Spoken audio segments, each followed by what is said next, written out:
So I love that you help people see why. What is their why, getting to the root of why they're stuck. You don't see adults in full expression of a feeling very often because socially it's not necessarily appropriate, or they were taught at some point that it's not okay, or it's not ladylike, or it's not kind, it's not good. All of these nots, then people kind of shut down that natural ability to move through a feeling. What stands out is ask, right? And we hear that a lot in our worlds, is to just ask. And people are like, who are we asking? You're asking your own self, and you are asking a higher power. But speaking things out loud, writing them down, there's so much power in just the asking. There's so much unconscious patterning of unworthiness and not being strong enough, not being capable or able or smart, and all these knots, which are the limiting beliefs that shape and support these behaviors that aren't necessarily conducive for our highest growth.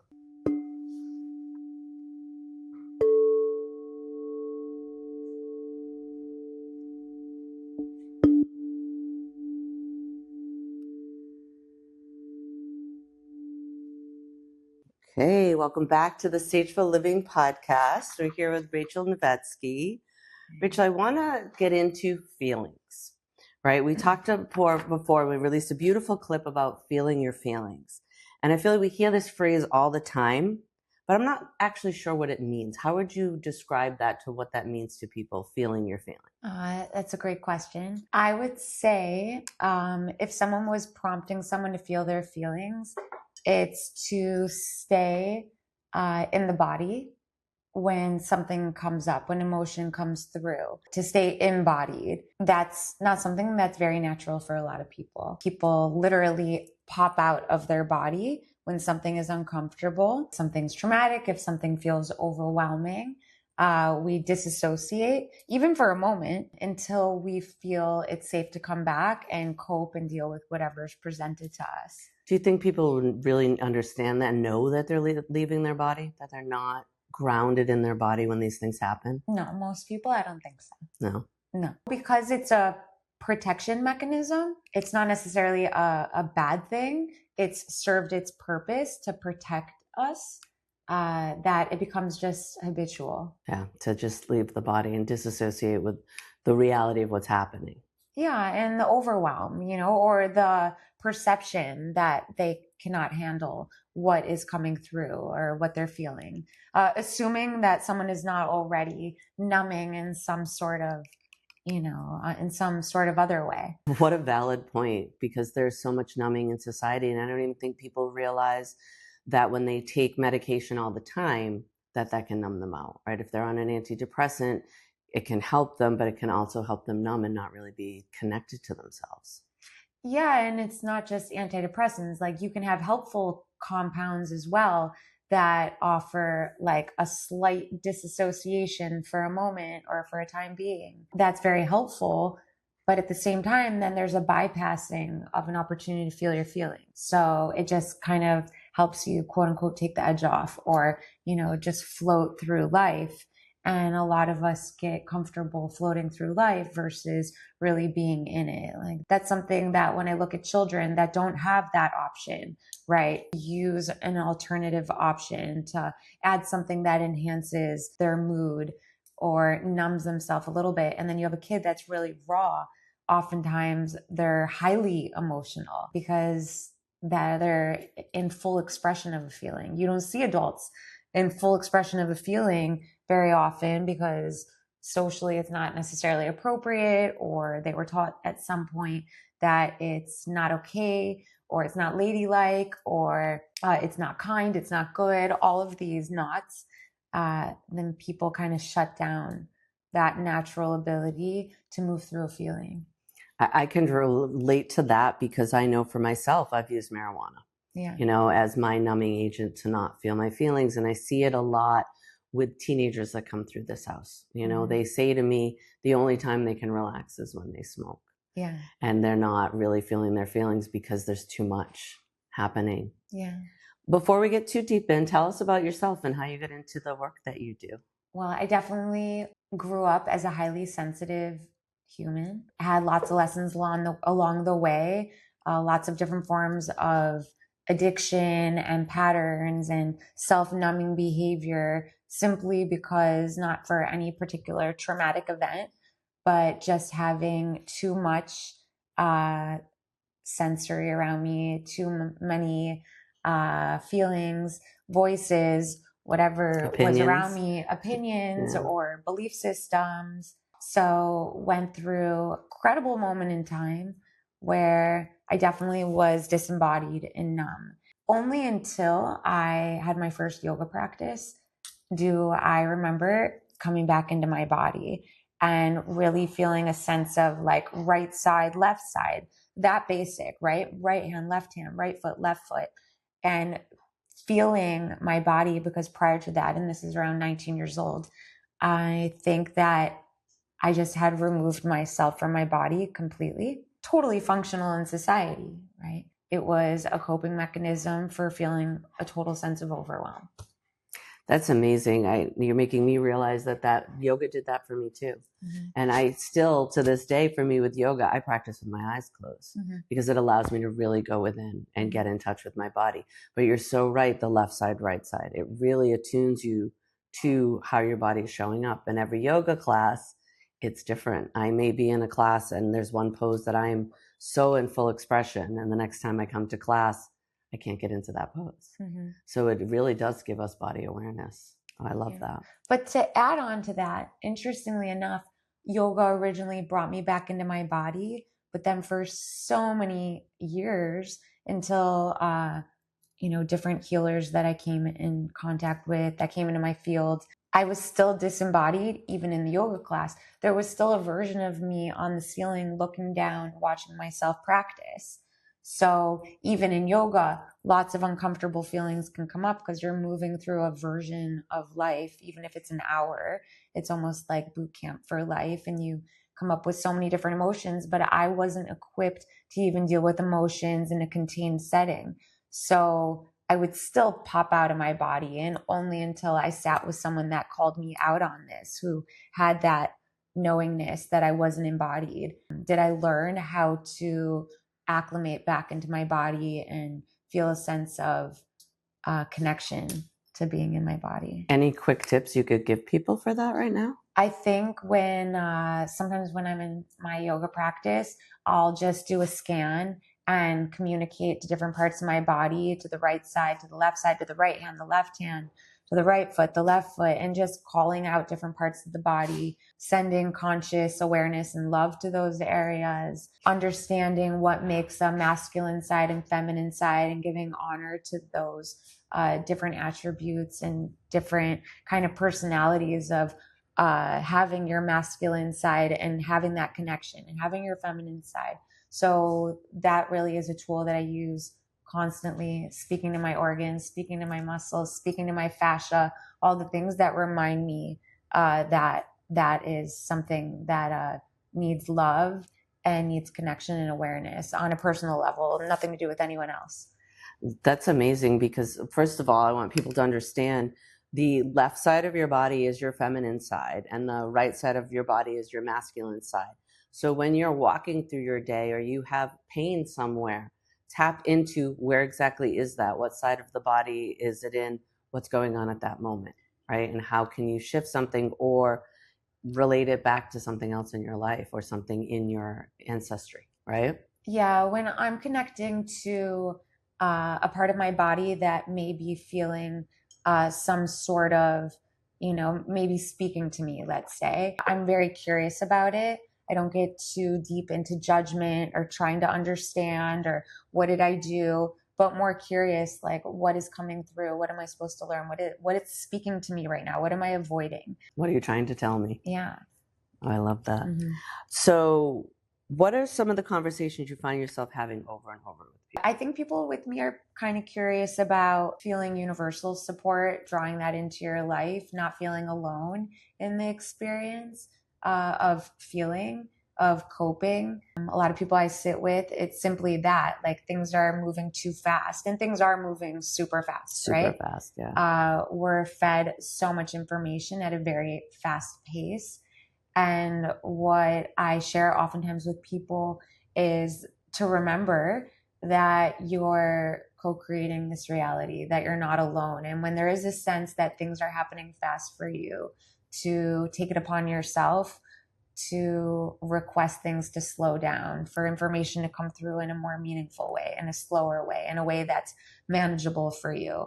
And these small prompts of working with your own consciousness, but also having the deeper understanding that we're being guided, makes you a participant. So you're not just a puppet, and it's not circumstantial. You're not a victim to your experience. So to take a step and feel empowered to adjust things that aren't working for you. I love that. Mm-hmm. I think that what stands out is ask, right? Yeah. And we hear that a lot in our worlds, is to just ask. And people are like, who are we asking? You're asking your own self, and you are asking a higher power. But speaking things out loud, writing them down, there's so much power in just the asking.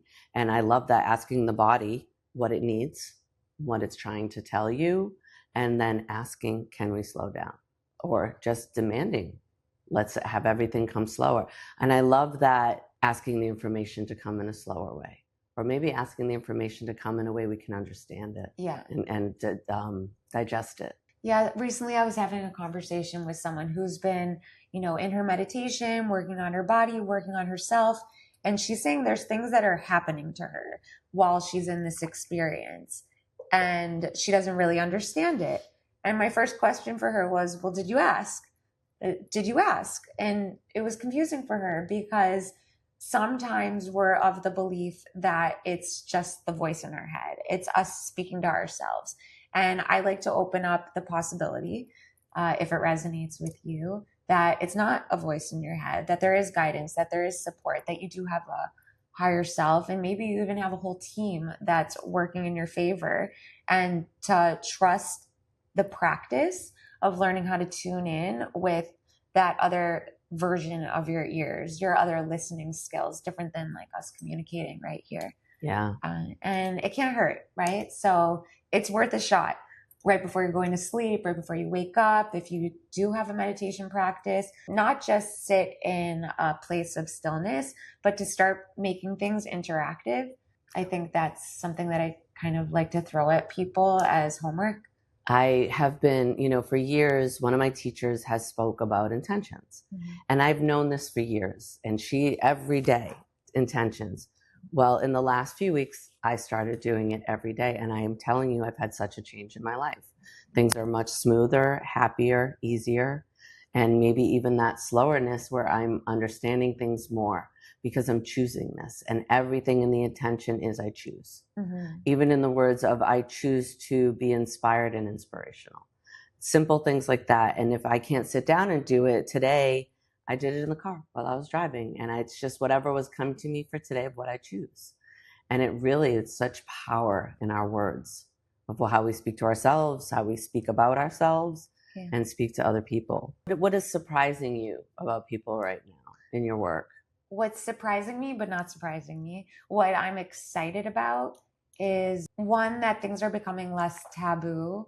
I think some of the things that I speak about in terms of like energetics and communication and working with higher powers and tapping into our superpowers, I think that it would have been not received well, even just like 5 years ago. I think people are open to it. It resonates. I think that truth is undeniable. People are tapping into support that they recognize is more than just their hands or more than just what they're feeling, that there's something, that there's guidance, that they have connection to. So that curiosity of people asking, like, what is this? I think is super fascinating and cool. Like, you use the word surprising, but sometimes people will sit with me and they're like, isn't this crazy? People will say, isn't this crazy? And immediately I'll shut it down and I'll be like, what if you just shift it to like, isn't this incredible? Because when we say, isn't this crazy, then you kind of lessen the opportunity for things to come through to you because you're dismissing it on a certain level. And when we say, isn't this awesome? Isn't it incredible that you saw this number, that you heard this song, that you were the person called when you were thinking of them? No, isn't it incredible that this is how the universe works? Then more of that comes through because you're completely open to it. I guess the surprising part of it is that it's really happening on a bigger scale and not just within kind of the community of the healers and the teachers. The masses, and it's being definitely more accepted. I have a friend who says, what else is possible? Yeah. And even when something bad happens, she's like, what else is possible? Because everything's happening for a reason. And I want people to really hear that, of tapping into your guidance and your team. And it's your inner knowing. You don't have to believe that there are spirits, angels floating around you, but this is your inner knowing of trusting yourself. Yeah. And trusting your gut. But I love that language, and crazy, incredible. Yeah, incredible. Yeah. Miraculous. There's like a specific feeling that is created when you sit with yourself and you request the combination of surrender and support. So that like letting go, but also being open to receiving. Incredible things can happen to you when you're in that space and when you're in that mindset. And for me, setting the tone every single day, tapping into the idea that I know there's support and then I'm requesting for that support to come through, but also surrendering to the possibility of anything. Right? Coming from a place of curiosity, removing fear, sitting in a place of what could be, what could come, where is my highest potential? Where is, this limitless space of growth and expansion? And that form and that mindset of sitting in that place creates incredible shifts, incredible growth opportunity. How did you get yourself to that point? Because I feel what keeps coming in my head is work. Yeah. And people have to realize that this is work. Yeah. But it's work for yourself and for your life and for happiness, really, in the end. Because if not, we're crowding our mind with all of the what can't be and what should have been, what could have been, instead of the possibilities. How did you get yourself to this point of living so consciously? I've tested it. It's a practice. Yoga. Really, the yoga, it's not about the handstands. It's not about that. It's just the consistency of having a practice. So if you have a meditation practice, if you have prayer, something that you do every single day, no matter what, it's not an option for me to not roll out my mat in some form. So what comes along with me rolling out my mat or sitting with myself is tapping into a space, tapping into my heart, calling in the support that I work with, canceling any connections that I feel are from other people, whether it's from social media, whether it's from a night out the night before, a conversation, removing any of that from my field. So trying to keep my space as clear as possible. And then whatever I need for the day, starting to call it in, starting to request for things to be revealed to me in a real clear way, for me to tap into my highest potential. So it's just the repetition of it where it becomes so natural for you that this is how I start my day, no matter what, whether it's like your hot water and lemon, that you also have something that's kind of beyond just you. So I don't ever feel like I'm alone. I don't even feel like I do yoga alone.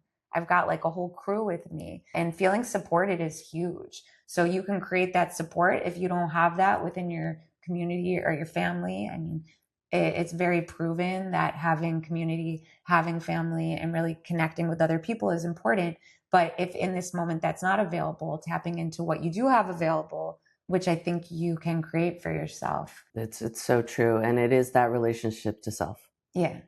Because in the end, this is who we have. This body we came in through, this is the life that we're living, and we have to be able to depend on ourselves and that guidance. Yeah, a few years ago, I think I was pregnant with my daughter, and I was just like looking for names and in that place, and the expression Atma Prema came to me, which means unconditional self-love. And when I first started sitting with this Atma Prema, I had to move through some areas where I didn't have unconditional self-love, and it was emotional. There were gaps, there were holes, there was room for rejection. And then I created the bracelets that you make, and they're simple, right? They're ribbon with beads. There's nothing to them. But what happens when I share them with someone and simply tell them to remember to love themselves? Like, you have to love yourself. Don't forget the emotion that comes through people, because they recognize, right? They recognize that there's parts of us that we shut down, and the healing opportunity when you're in full acceptance of yourself, for just the joy that you can experience in your life when you come from a place of self-acceptance. It's incredible, right? It's incredible. And it reminds me of play. Yeah, it's right. it's colorful. It's, Yeah. And I it like a reminds little me of color. play. And a lot of the times, I think when we talk about self-love, it's loving that child that we were, Totally. and giving the love to the child that it maybe didn't have. Mhm. I recently worked with someone, and she had a doll. And we were talking about my inner child, and I was holding the doll, and her son had made it when he was a kid. And she said to me, "You should get a doll like this." And I ordered a doll, and it's like I see that as the little me, and it's the inner child work, and the loving self is it's huge. I think we all forget that, or we forget maybe what we went through to love that child, to let that child know, look, everything's going to be okay. One thing you mentioned was community, and I think it's really important is the people you surround yourself with. I was sharing with someone that I'm really particular who I spend my time with, not just because I'm a mom and I have my kids and my time is feels limiting sometimes, or limited, but yeah, every single person that you hang out with should 100% be uplifting and reminding you of your value, and nothing less than that. Yeah. Yeah. And you got to find those people. They're out there. And community is so big. Recently, my teacher said to me about a friend of mine, she needs community. And I was thinking about her, and I was thinking, well, what is the community she has? And I said, okay, she has her work and she has her friends, but what else does she have? And I started to think of all the different communities that I'm a part of. Mm-hmm. And I realized, wow, I do have a lot of different communities, and how valuable that is to my life. Yeah. Whether it's a yoga community, my Kundalini community, my family constellations community, there's so many ways to access community. You have to get yourself out there and involved in things. Do you have anything specific that is really to your heart that you could share with people to gain community? I think you have to show up. I Yeah. think you have to put yourself out there. I think you have to, I mean, I'm a yoga nerd, so that's like the easiest community, no matter where I am in any country, because it's a universal language. I always found that fascinating, that you could go anywhere. And of course, there's, opportunities within like religious communities. For me, my Burning Man family is an incredible community, because what I find within my personal Burning Man family is it's extremely judgment free. Come as you are, and that's so important. That feels very liberating, to be around people that aren't trying to fix you, mold you into something, that don't have that expectation for you to be a certain way other than who you are. Oh, I love that. Mm-hmm. Yeah. And Burning Man, do you want to tell people a little bit what Burning Man is? Because there's so many, there are so many regional Burning Mans as well. So it's not like people have to go to the big burn. There are opportunities across the world to get in this environment and have a weekend of this experience. I think Burning Man is very different for many people. I think that it's such an individual experience. For some people, it's about the art. For some people, it's about the music. For some people, it's about the panels and the discussion and the party and the freedom to wear whatever you want. For me personally, what Burning Man is an opportunity to be in a space where I feel that there's no rules around like normal social constructs, where I'm not really aware of being anything other than who I am, including my job, my social status, where I'm from. When you're in that space where someone simply is sitting with you, they don't know your name, They don't know anything about you. And now you have to come to the table with what you have to offer without all the titles that you've put on yourself. That space I love. The first time it was extremely intimidating for me. I didn't know who I was other than my age, my name, my religion, my profession. I really things didn't we know. identify ourselves as. Yeah, it was a mystery for me to come up with language to express who I really am as a human. I love that. So yes, find those environments where you can truly be you. Because the one thing bothers me all the time, what do you do? It's always the first question from people. What do you do? Yeah. But what does it matter what I do? It's who I am. Yeah. That's important. And we put so much on the what do you do? So to be in an environment where that question isn't even coming to you, you're showing up as who you really are. Yeah.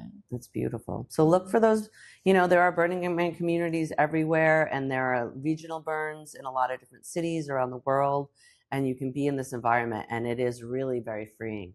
I haven't been to a full burn, but I've been to Love Burn a few times, and it amazes me of how free I feel, to really just be me authentically. Yeah, and again, that's my experience. People always have things to knock it down and say what it is for them, or judgments, or what they see in photos. But for me, it's connection. It's taking off all the layers, all the masks, being in full creative mode, just being in that space. Yeah, that's the thing too, right? The creativity is unbelievable, what people do. What are you seeing in relationships and the different patterns that are happening in relationships? I think that something that comes to me often is a fear, and it can come from both sides, that one partner is growing at a faster rate than the other, that one is functioning more in this like 3D realm of what you see is what you get, and someone else is flying up and working in the cosmos and really exploring different parts of their consciousness. And there's a fear that a relationship can't work when both people aren't exactly at the same place. I never even suggest for someone to try to manipulate or convince another partner to meet them where they are, or someone has to change in order for things to work. I think that you can have a real strong feeling that it's that there's a gap, that there's a disconnect. But I also find that sometimes the person that is doing all of this exploratory work has the opportunity to redefine what this like awakened space is, and that even the person that's working in a 3D realm, that person can still be highly illuminated, highly awakened, even while staying in that space. So sometimes it's like an opportunity to learn how to balance yourself. Sometimes it's a calling for you to find gratitude in something that isn't exactly how you'd like to see it be, or maybe you wish for your partner to connect with you on that level.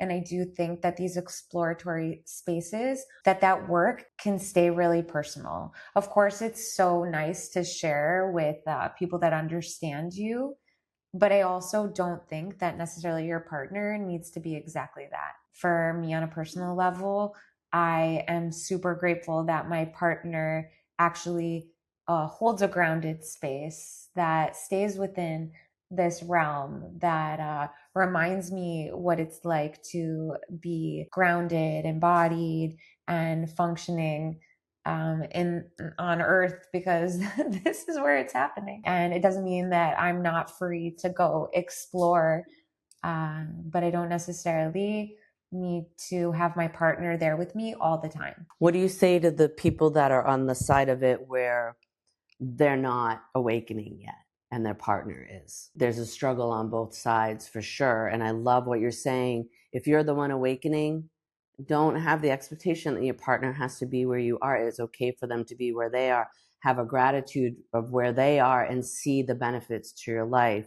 So what do we say to the ones that are on the side that they're not awakening and their partner is going somewhere and maybe it's scaring them, or they think that it's not normal?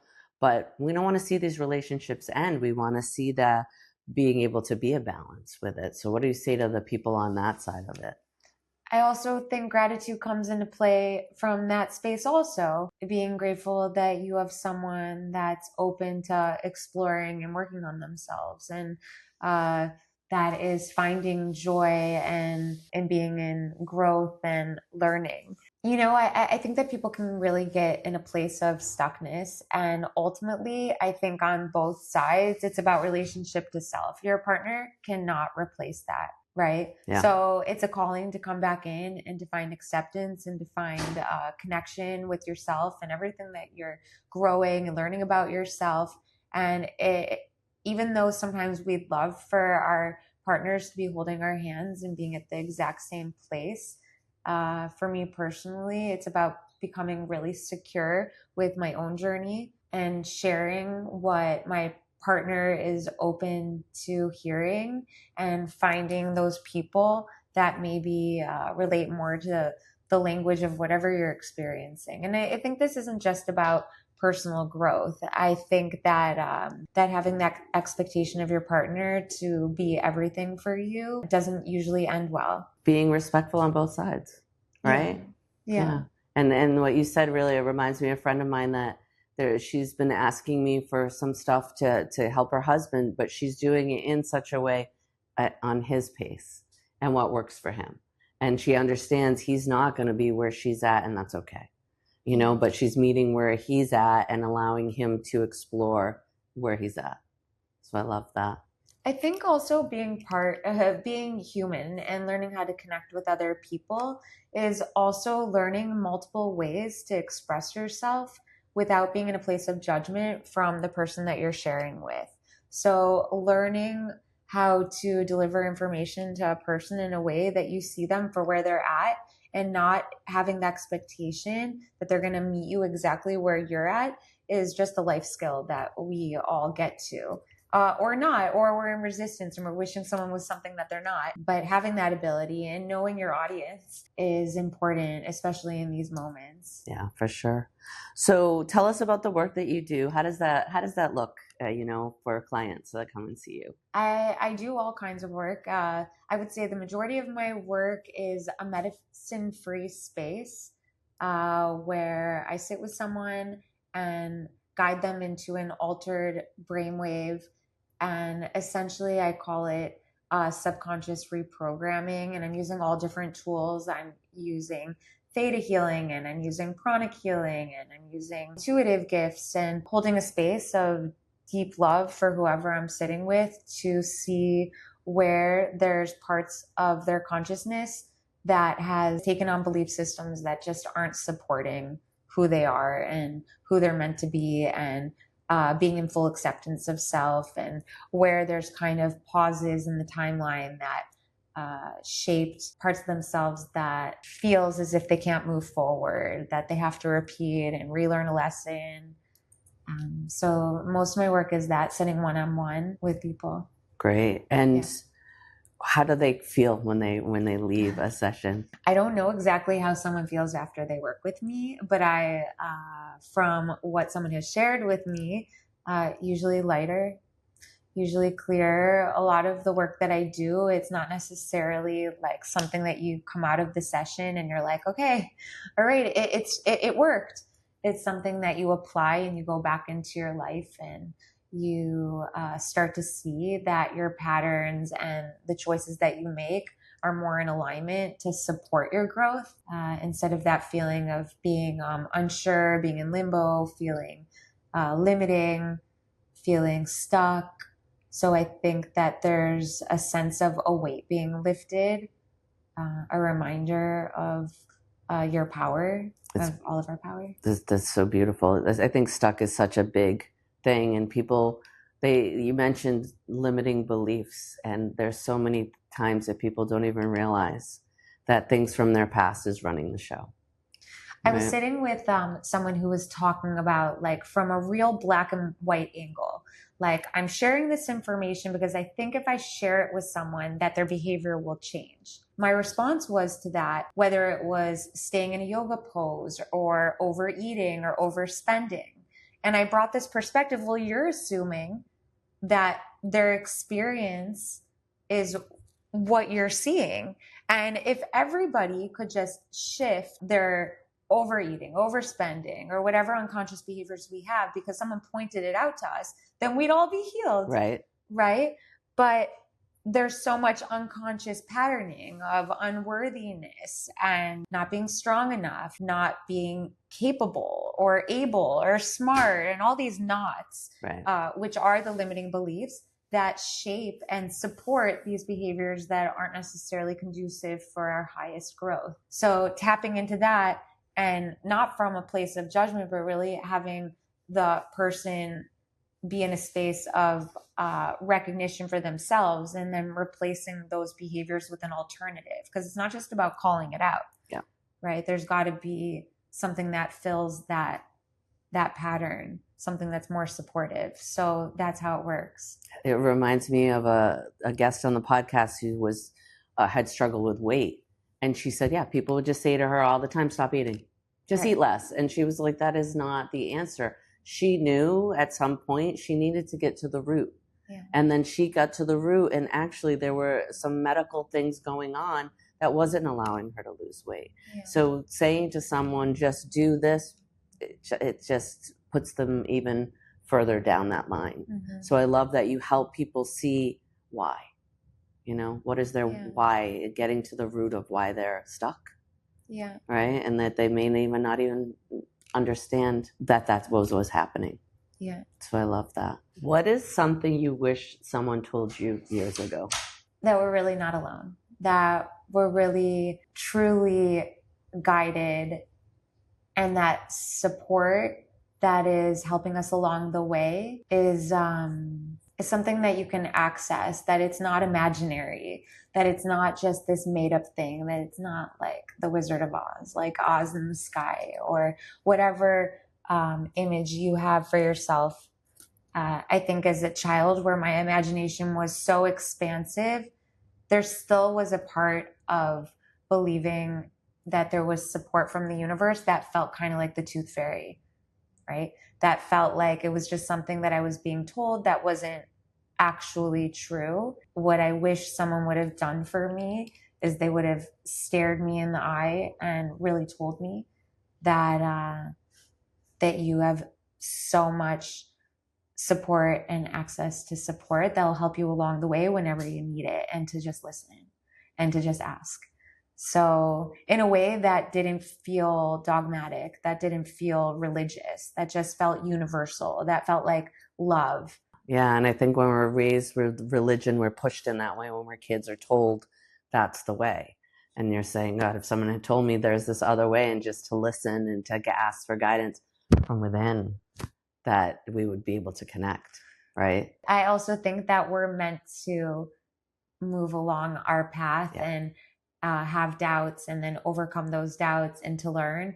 And I'm sure someone would say in my family, well, we did tell you, we told you, of course we told you, but for some people it has to come from themselves. Yeah. So for sure. So if someone listening wanted to start reconnecting with themselves tomorrow, where should they begin? Short meditations. I think sitting with your breath, whether it's guided, whether your breath is your best friend and it's your access point to the universe and to your higher powers. It can reconnect you to your heart center. So I think it's that, like, simple, basic meditations, nothing complicated. Find anything on YouTube, whatever it is. YouTube, and Spotify. Just be consistent. Yeah.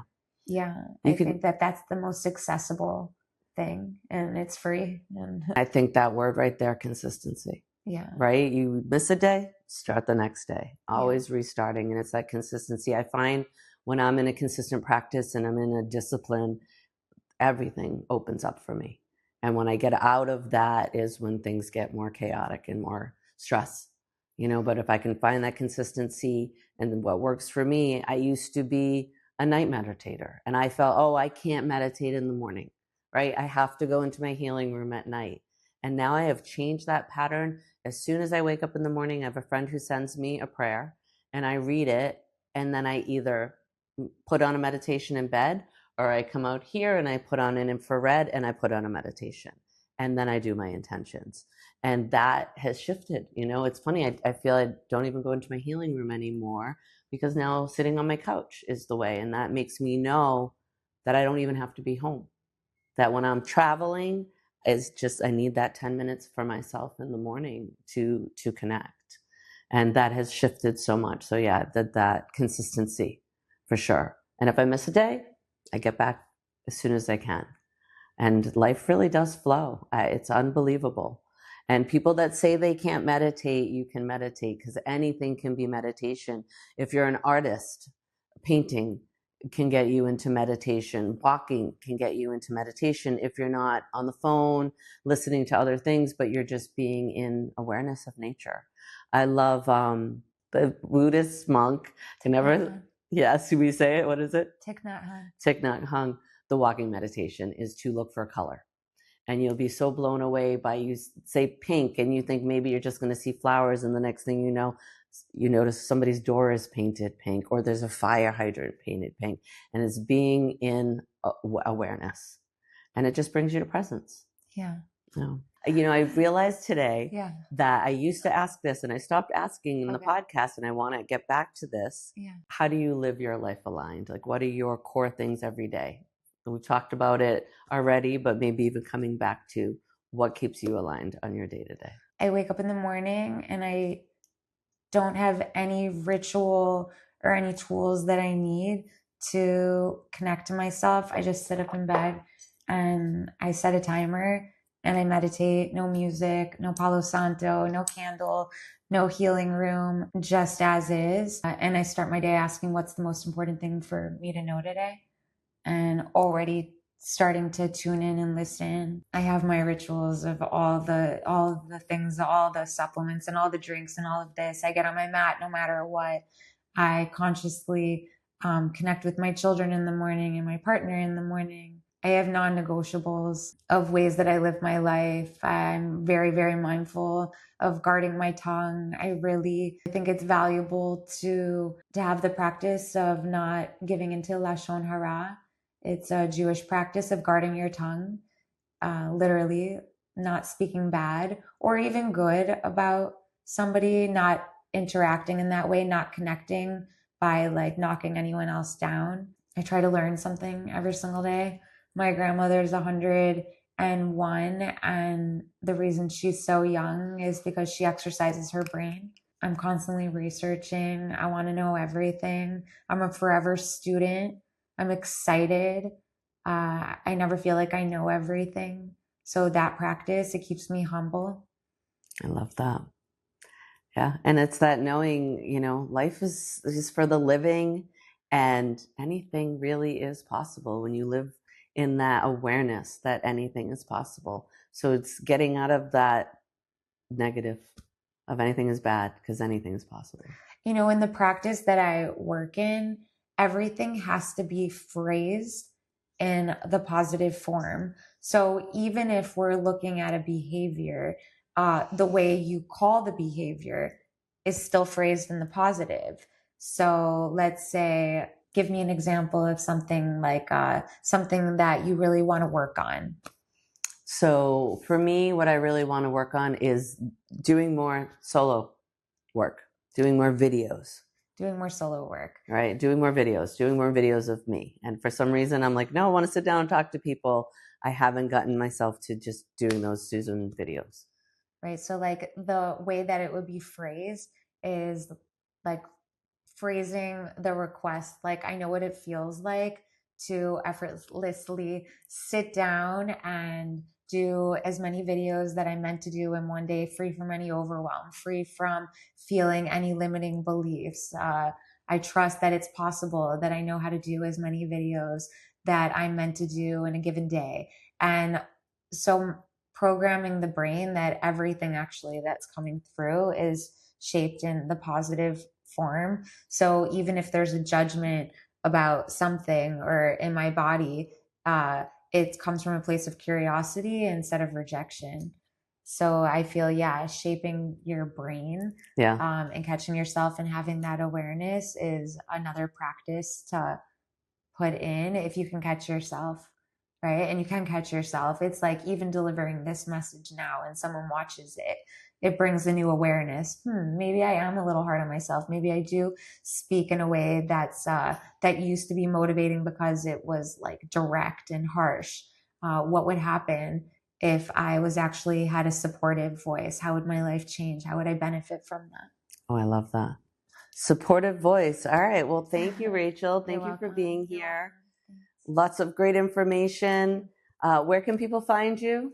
I'm on Instagram, Rachel Novetsky _. Beautiful. I think that's the best way to reach me right now. All right. We'll have everything in the show notes. And I actually have this because of you. Oh, I love that.